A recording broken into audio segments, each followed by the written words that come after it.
frequency of landslide occurrence in Sri Lanka appears to have increased. The speculation is that increased human activity on slopes has destabilized them, leading to an escalation of the frequency. End of the year 2006 saw an unprecedented spate of landslides. Tragedies have been spelt across the media, awakening the public to the reality that something must be done about increasing the safety from landslide impact.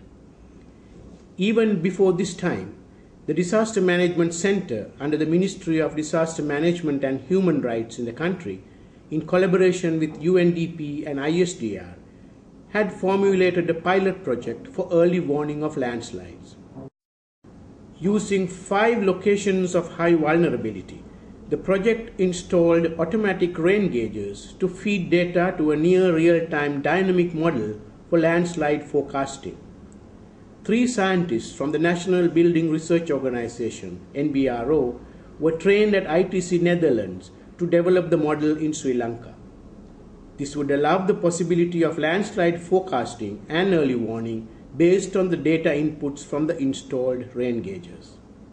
The anticipation is that the activity could be replicated to other landslide-prone areas. The project also focused on the last mile of early warning dissemination. This video presents the community-level component of the project and raises issues based on lessons learned in carrying it out. 5 communities were selected and separate workshops were conducted to create awareness.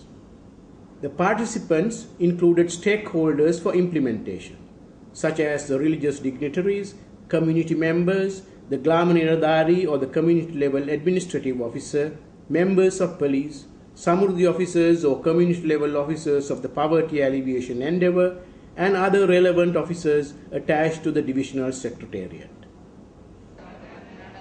This was followed by participatory hazard mapping of the community. Hazard mapping led to the identification of safe routes and safe areas for evacuation after the reception of an early warning. It also brought out the presence of informal leadership in these groups. Such leadership would be very useful in making a community endeavour of this nature sustainable. In most cases, it came to light that a few hours of rain usually flooded their escape routes, and therefore structural interventions such as bridges or suspension bridges were necessary to keep escape routes open. The participants also discussed possible mechanisms of the last mile early warning dissemination and roles and responsibilities of the community members. Rain usually resulted in rising mist. Visibility became low. The difficult terrain and the spaced out distribution of houses made messengers on foot an unrealistic option. Even the temple bells or a siren could not penetrate right across the community due to the sloped terrain. It appeared that an inexpensive relay chain of loudspeakers, possibly mounted on GI pipes and located strategically, was needed in each community to get the early warning across. Together with this physical asset was a need for a chain of volunteers to operate the speakers when required. Awareness by itself appeared insufficient. Participants identified the most appropriate routes and safe areas pending structural interventions to make their routes passable. They then broke into small groups and went house by house to disseminate this information to the community. This also allowed them to collate special needs of any household during an evacuation. They also conveyed households on what to bring along and what not to do during an evacuation.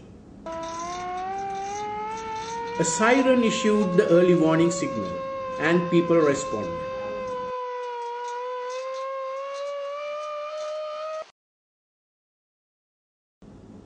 The community gathering thereafter provided a good platform for further awareness creation.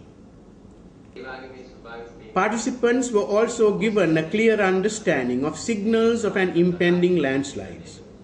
Expanding cracks on ground, the floor or walls, subsidence, drying up of springs upstream, the appearance of sudden muddy springs on the lower slope were all explained. These are signals that any community member can recognize. The need for vigilance during rain on vulnerable slopes, together with the readiness to evacuate, was emphasized. The message was that this preparedness had to come from within the community and not from outside.